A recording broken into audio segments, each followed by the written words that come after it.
Okay, so there's a lot going on here. I got sine of 2y and cosine of 2x. These, both the left and the right, are product rules because they're products of functions. And yeah, chain rules inside of those. So, okay, so let's just start. So product rule here, right? So I'll take the first times the derivative of the second. I should probably write small so I don't run out of space. Times the derivative of the second. So derivative of sine of 2y. It's a chain rule problem. We'll take the derivative of the outside, which is sine. So that would be cosine. Leave the inside alone. Times by the derivative of the inside. That's 2 dy dx. Plus the second, that's sine of 2y. Times the derivative of the first, which is just 1. So, okay, so I think we're good there. Questions on the left-hand side?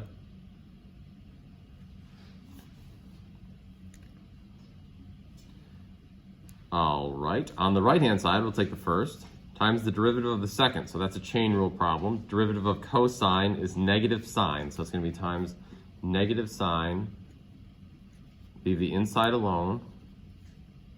Shoot, that's an x.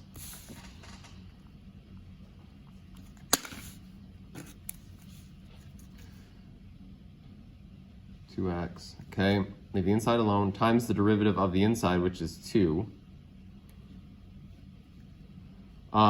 Plus the second, which is cosine of 2x, times the derivative of the first, which is dy dx.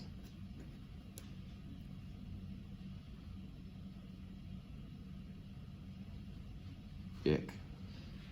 Okay, did I make a mistake there? Seriously, if you have something different, you think I messed up? Yeah, Lauren. I was confused as to why the dy dx was 2 on the left side.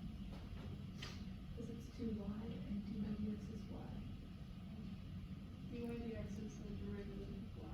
Yeah, so I took the derivative of 2y, right? Yeah. And so if that was just on its own, deriving 2y, you'd get 2 dy dx. And so I had to, because I'm ultimately, well, to begin with, I'm driving this, right? Mm-hmm. So drive the outside, you get cosine. Leave the inside alone. Yeah. Times the derivative of the outside, so you get 2 dy dx. Okay. Okay. Other questions to this point? Okay, we could just drop in pi over 2 right here, but I think we should try to clean this up a little bit if we can. Just so we don't make a mistake when we plug stuff in. So don't put an equal sign there, Crystal. What are you doing? All right, so let's take and, wow. Oh, it's worse. It's bad. It's so bad. Hold on. There we go. Okay, I'm gonna take, boy, there's no good way to do this. I guess I'll put the 2 out in front here. So I've got 2x dy dx. I don't love this either, but whatever. 2y plus sine of 2y equals, all right, so negative, let's go negative 2y sine of 2x plus dy dx times cosine of 2x. Eesh. Still not wonderful. But now let's go drop in the x's and y's and see if we can't figure out what the slope is here. So I'm gonna have 2, and then x is pi over 4. So 2 times pi over 4 dy dx times cosine of 2y. So that's cosine of 2 times y, which is pi over 2.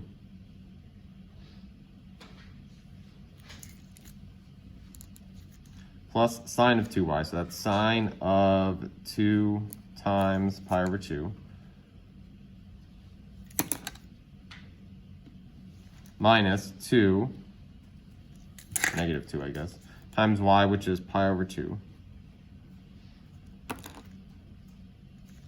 Times sine of 2x, so that's 2 times pi over 4. Plus the dy dx times the cosine of 2 times x, which is pi over 4. Any mistakes there?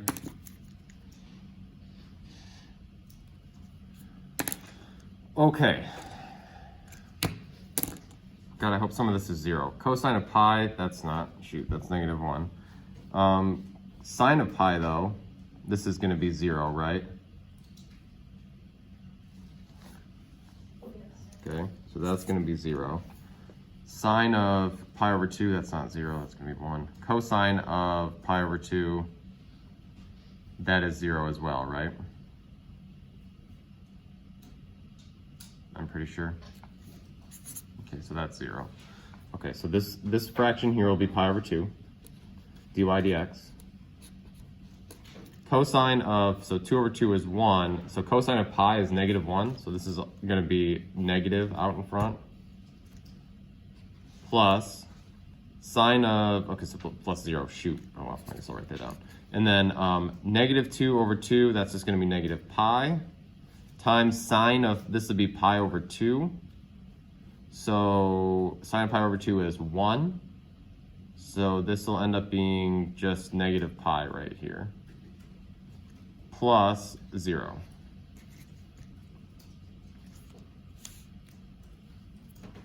Finishing this out, I'm going to end up dividing by negative pi over 2.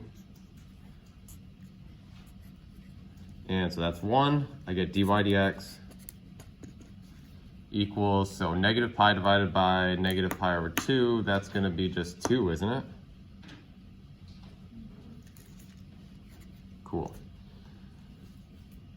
So I get 2, and so my equation of my tangent line is y equals 2 times x minus pi over 4 plus pi over 2, and that's fine. I'm just going to leave it like that.